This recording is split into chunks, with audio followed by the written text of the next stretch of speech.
नमस्कार।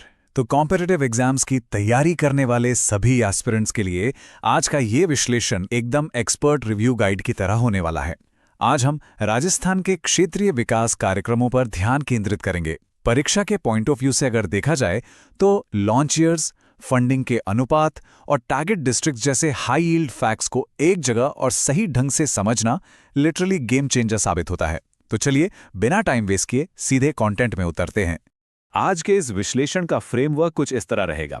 सबसे पहले बात करेंगे स्टेट फंडेड रीजनल प्रोग्राम्स की, उसके बाद डिस्ट्रिक्ट ओवरलैप्स और उनके ट्रैप्स को समझेंगे, फिर डेजर्ट और बॉर्डर प्रोग्राम्स के अलग अलग ऑब्जेक्टिव्स देखेंगे, फंडिंग के सबसे बड़े बदलाव डिस्कस करेंगे और आखिर में लेटेस्ट बजट आवंटन पर नजर डालेंगे।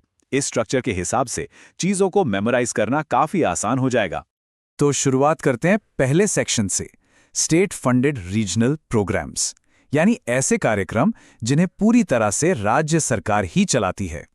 यहाँ 4 मुख्य प्रोग्राम सामने आते हैं: मेवात, मगरा, दांग और ब्रज। अब देखिए, इनके लॉन्च ईयर्स भले ही अलग अलग हैं। जैसे मेवात 1986-87 में शुरू हुआ, वहीं मगरा और दांग 2005-6 में आए। लेकिन एक चीज़ जो इन चारों में बिल्कुल कॉमन है और जो एग्जाम के लिए रट लेनी है, वो ये कि इनका फंडिंग 100% राज्य सरकार के पास है। परीक्षाओं में ये क्लियर डिस्टिंक्शन दिमाग में सेट रखना बहुत फायदेमंद होता है। अब इन प्रोग्राम्स में डिस्ट्रिक्ट्स याद रखना थोड़ा ट्रिकी लगता होगा, राइट? जैसे दांग क्षेत्र विकास कार्यक्रम, इसके 8 जिलों को बिना किसी कंफ्यूजन के याद रखने की एक जबरदस्त ट्रिक है। इसे 2 हिस्सों में तोड़ देते हैं। पहला है अपना हाड़ौती ग्रुप, जिसमें कोटा, बूंदी, बारान और झालावाड़ आते हैं, और दूसरा है BCDS फॉर्मूला। यहाँ B से भरतपुर, C से करौली, D से धौलपुर और S से सवाई माधोपुर बनता है ना आसान? बस इस छोटी सी ट्रिक से ये 8 जिले कभी नहीं भूलेंगे। अब बढ़ते हैं दूसरे सेक्शन पर, district overlaps and traps. Examiners यहीं पर सबसे ज्यादा फंसाते हैं। ध्यान दीजिएगा, यहाँ एक बहुत बड़ा परीक्षा का ट्रैप छिपा है। मेवात प्रोग्राम को देखें तो ये 3 जिलों में है, अलवर, दीग और खेड़थाल तिजारा। लेकिन दूसरी तरफ ब्रज प्रोग्राम 5 जिलों पर केंद्रित है और इसमें भी अलवर, दीग और खेड़थाल तिजारा शामिल हैं। मतलब ये 3 जिले ऐसे हैं जो दोनों प्रोग्राम से फायदा उठा रहे हैं। अगर ये ओवरलैप क्लियर नहीं है तो मल्टीपल चॉइस क्वेश्चंस में गलती होना लगभग तय है, इसलिए इसे अच्छे से नोट कर लीजिए। तीसरा सेक्शन है डेजर्ट वर्सेस बॉर्डर ऑब्जेक्टिव्स। यहाँ 2 काफी पुरानी और मुख्य योजनाओं के बीचों बीच का अंतर देखेंगे, जिसमें लोग अक्सर कंफ्यूज होते हैं। ये काफी इंटरेस्टिंग है। देखिए, डेजर्ट डेवलपमेंट प्रोग्राम यानी DDP 1977-78 में शुरू हुआ था 16 जिलों में। इसका मेन फोकस क्या है? इकोलॉजी को बैलेंस करना और मरुस्थलीकरण को रोकना। लेकिन ठीक इसके विपरीत बॉर्डर एरिया डेवलपमेंट प्रोग्राम यानी BADP जो 1986-87 में लॉन्च हुआ, उसका प्राइमरी टारगेट बिल्कुल अलग है। वो अंतर्राष्ट्रीय सीमा के 50 किलोमीटर के भीतर सुरक्षा और संतुलित विकास पर फोकस करता है। सिर्फ 4 सीमावर्ती जिलों में, बाड़मेर, बीकानेर, श्रीगंगानगर और जैसलमेर। एक का फोकस एनवायरनमेंट और इकोलॉजी है तो दूसरे का सिक्योरिटी और बॉर्डर्स।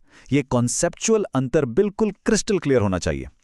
चलिए अब आते हैं चौथे और सबसे क्रिटिकल सेक्शन पर, crucial funding pattern shifts. Funding के आंकड़े एग्जाम्स में सबसे ज्यादा पूछे जाते हैं। यहाँ एकदम हिस्टोरिकल पर्सपेक्टिव से देखते हैं। 1974-75 में ड्रॉट प्रोन एरिया प्रोग्राम 50-50 के अनुपात के साथ शुरू हुआ, यानी आधा केंद्र आधा राज्य।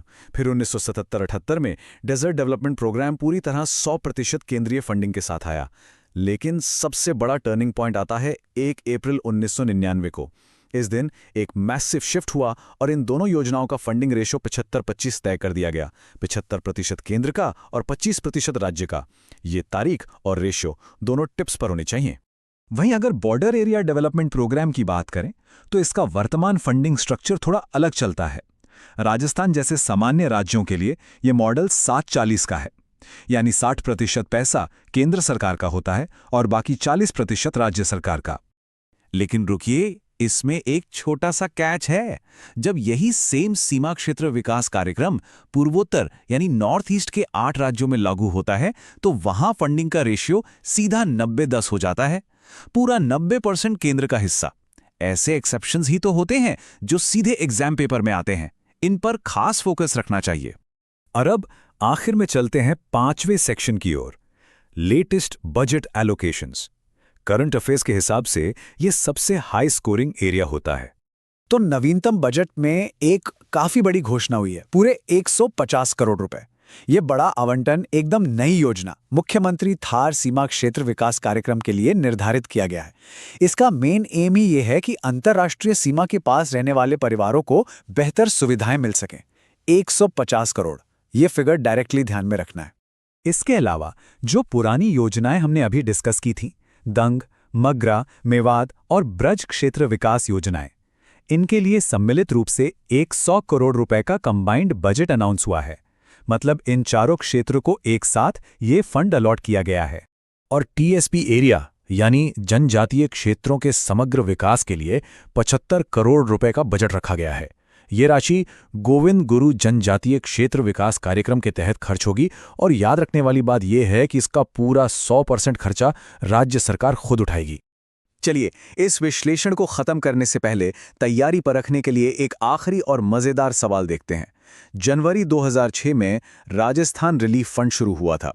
अब एग्जाम के पॉइंट ऑफ व्यू से सोचिए, इस फंड का अध्यक्ष यानी चेयरमैन आखिर कौन होता है? सही जवाब है राजस्थान के मुख्य सचिव। अब सोचने वाली बात यह है कि वर्तमान में राजस्थान के मुख्य सचिव आखिर हैं कौन? ये डिटेल खुद सर्च करना एग्जाम रेडीनेस चेक करने का एक बेहतरीन तरीका है। तो इन्हीं हाई यील्ड फैक्ट्स और स्ट्रैटेजीज के साथ आज का ये सेशन यहीं रैप अप करते हैं। इन कॉन्सेप्ट्स को अच्छे से रिवाइज कीजिए और आने वाले एग्जाम्स में ऐसे ट्रिकी क्वेश्चंस को बिल्कुल आसानी से टैकल कीजिए।